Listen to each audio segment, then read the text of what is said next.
some odd reason.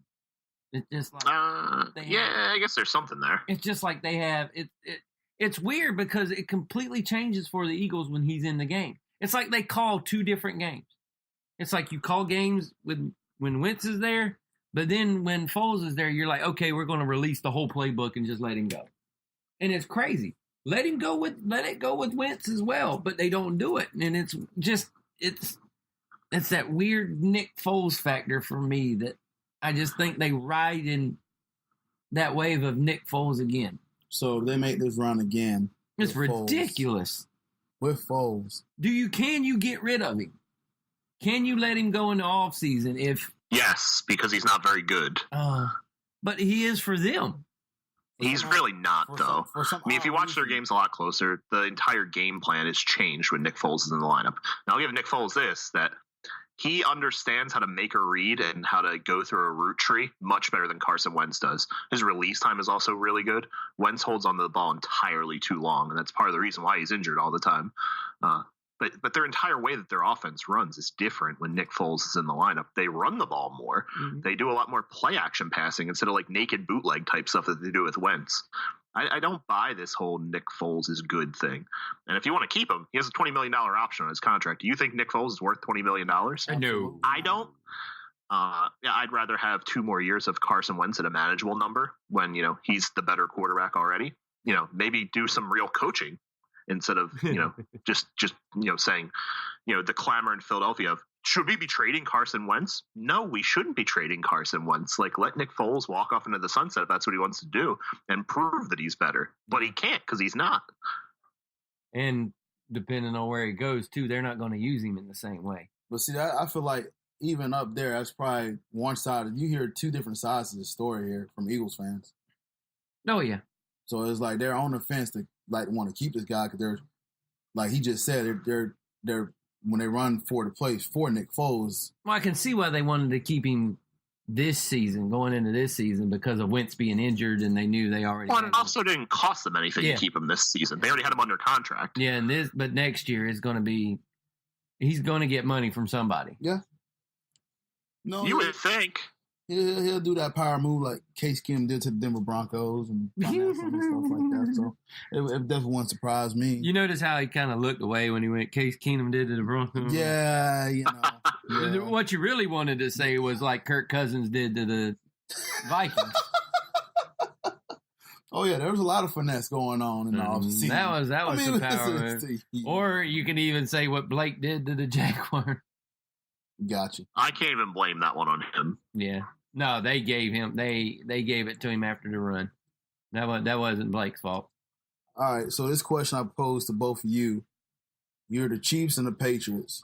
What's the one AFC team that you don't want to play? If you're the As of right now, I don't want to play the Ravens. Yeah, if you're the Patriots, you don't want to play the Ravens. If you're the Chiefs, you don't want to play the Ravens. Because the Chiefs are going to, if the Chiefs play the Ravens are going to go into ball control mode, and the Chiefs' defense is nowhere even close to being able to handle that. Okay. And probably the same thing with the Patriots. They're going to go into ball control mode against the Patriots, too, to keep Brady off the field. And the Patriots' defense, where they has a guy that usually tries to scheme up and take away your best thing, they don't have a full round to be able to combat that kind of offense. No one's figured out that offense yet. When it's easy, take your stinking nickel corner off the field because you don't need one against them. Put in another defensive lineman or another linebacker, and there you go. It seems that simple on paper, doesn't it? It does, but no one's tried it yet. Everybody's got their nickel corner out there. Both of them are very comfortable playing the Chargers at this point, too. I don't think anybody's really scared of them at that next level. But I don't think either one of them wants to play the Ravens. And I think Andrew Luck's just going to kind of sneak through there. It's that Ravens and that scared of something new thing that you worry about. You worry about going, hey, this is something we haven't seen before, even though most of these people should have seen it before because it's on every Saturday on TV. It's on every Saturday. You can literally find a team that runs this any Saturday when you're watching college football. But they still haven't figured out how to stop anything yet. I propose the same question in NFC. Who's the one team nobody wants to see? The Saints and the Rams. You already got a first round bye. Looking at these 4 teams, like, I don't know, we'll beat them, but it'd be a tough matchup. The Seahawks. If I had to put some money on it, I'd probably say the Seahawks. If only because I feel like the Bears are exposed to both teams already. They're going to be ready for them. Mm-hmm. I think the Seahawks kind of come in there with a different game plan, different skill position players, better coach, and they come in there and they give both those teams problems. Mm-hmm. Gotcha. Oh, did we even pick a winner for the And Seahawks have been there and done that. True. Yeah, the Seahawks have been there and done that.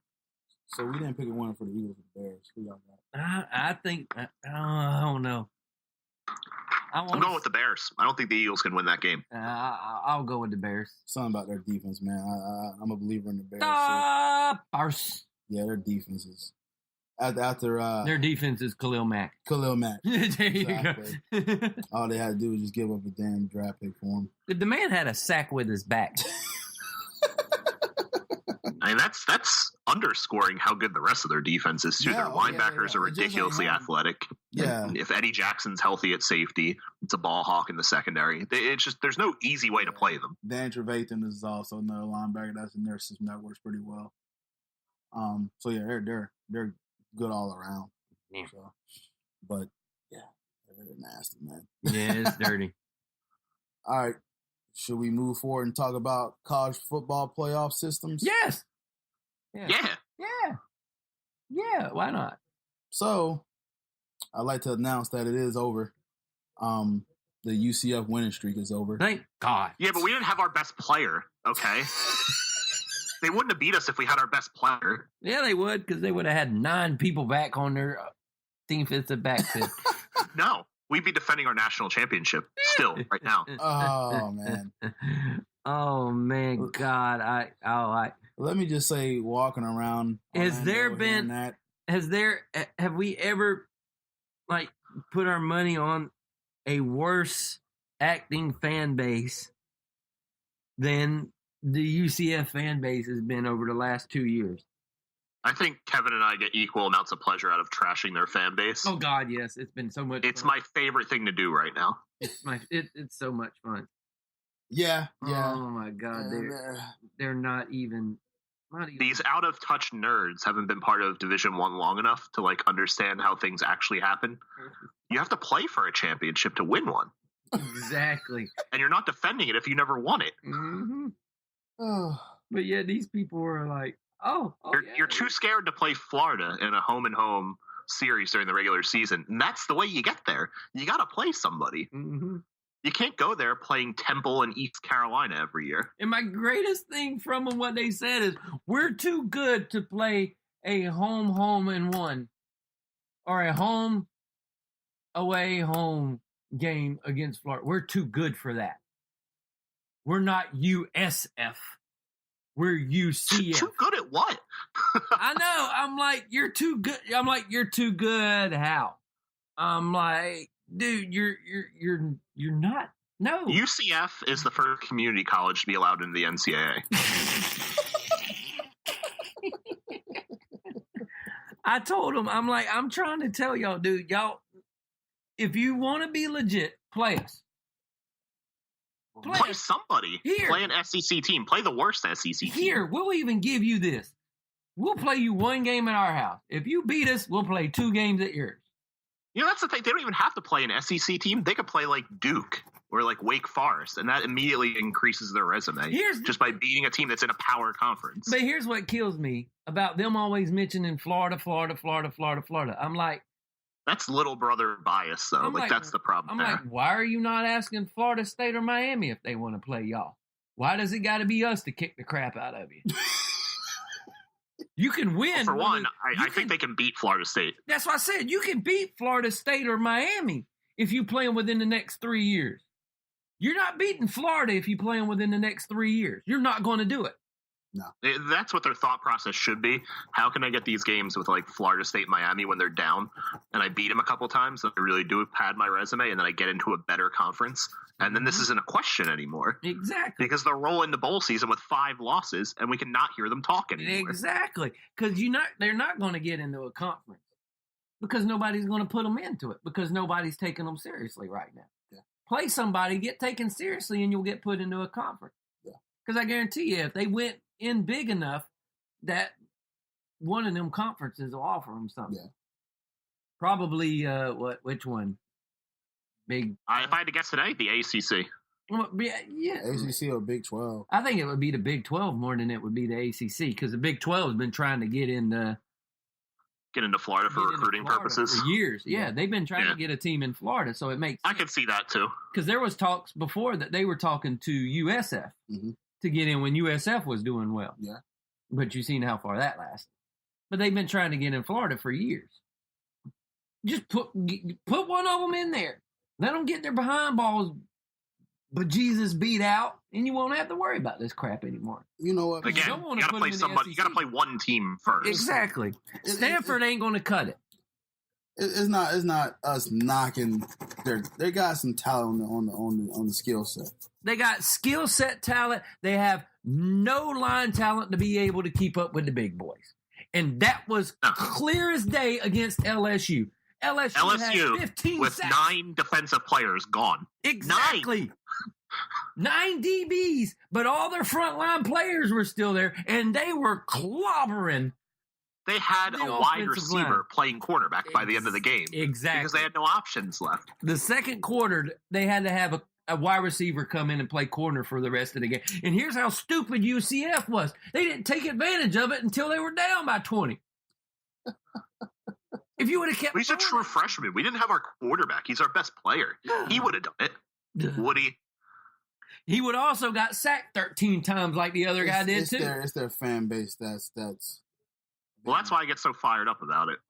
No, it's their fan base, and then sometimes you'll see like their players comment on stuff like that. It's like, yeah, well... They said something about, well, Florida avoided us. I said, dude, Florida won. Florida didn't avoid you in the bowl game. Florida hasn't avoided you at all during anything. They just did not put you in the bowl game against Florida. And be lucky they didn't. Because if you think a 41-15 butt whooping of Michigan was bad, imagine what they would have done to UCF. Well, come on, though. Michigan is the UCF of the North. I knew he was going to make that dig at Michigan. What a joke. But we would have beat the living dog mess out of UCF. Did they really? 4 years ago, Jim Harbaugh took off a team that wasn't contending for a national championship. And 4 years later, they're not contending for a national championship. For a national championship. I like it's that. Amazing. He's not a good coach. I'm sorry. I don't think he's good at this. He's not good as a college coach. I'm sorry. He is 1-10 or 1-9. 1-9. 1-9 against top 10 teams. 1-9. You're paying this guy. Still can't beat Ohio State. Still can't beat Michigan State. Yeah. And apparently now he can't beat Florida when they don't have 32 people missing. They're just too good for Florida. Oh yeah.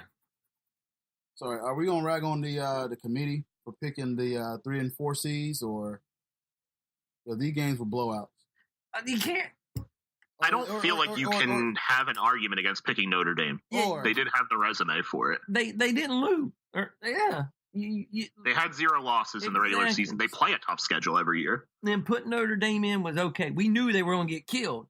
So, but I don't think anybody thought they were going to compete. Yeah, but you still couldn't leave them out because this is the way I've seen it. Because as soon as you leave either a 1-loss Alabama team or somebody like that, or an undefeated. This is what 2 teams I mentioned way before. If you had a 1-loss Alabama team or a Notre Dame team who hasn't lost, and you do not include them in the Final Four, all hell is going to break loose, and that's when something big dramatic is going to happen. Is when somebody with a big name gets left out that should be in. That's when you're going to see something go to 8 teams, and now all of a sudden you're hearing rumblings of the 8 teams because. Well, it ain't because anybody got left out. It's because them people that got put in just got cremated. I mean, is Alabama and Clemson just that dominant compared to the rest of the field? Yes. Well, Oklahoma shouldn't have been in it. It should have been Georgia. Yeah. But I don't think anybody wants to see that game again. Not me, at least. I don't want to see it again because I know what the result's going to be. But it's the team that should have been in there. It's the best resume. Well, the bad part is Georgia lost to LSU. Right, and I'm with you on that too. But then LSU